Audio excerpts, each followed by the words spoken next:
Lesson 2.5 is about perpendicular lines. First of all, the symbol that we'll use to designate perpendicular is this, right here. It's a little diagram of two perpendicular segments. So that symbol, when you see it, your brain should say perpendicular. Okay, the first theorem related to perpendicular lines are that the intersection of two perpendicular lines forms congruent adjacent angles.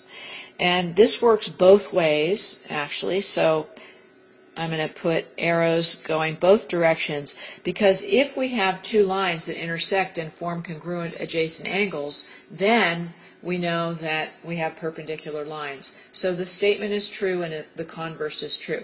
So if I look here at these two little perpendicular lines, so we'll have line L and line M.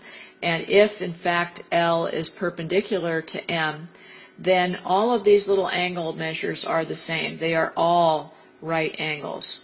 Okay, they are all congruent. So I could mark them all with congruent. Each one is congruent to the one adjacent to it, and now that we've learned about vertical angles, we see that also holds true. So it'll be a big reason that you use in proofs whenever you are given that lines are perpendicular, you know they form congruent adjacent angles, or if you get two angles that are congruent and adjacent that are formed by two intersecting lines, you know those lines must be perpendicular to each other. Okay, and then the second theorem about perpendicular lines is if we have, instead of lines, maybe just rays that form the sides of the angles. And so in this case, if I have the exterior sides of two adjacent acute angles, so I have angle 1 here and angle 2, and if the exterior side here on the left, this one of angle 1, is perpendicular to the exterior side of its adjacent angle, angle 2, if those two are perpendicular, so let's say they are, then it follows that the two angles 1 and 2 are complementary.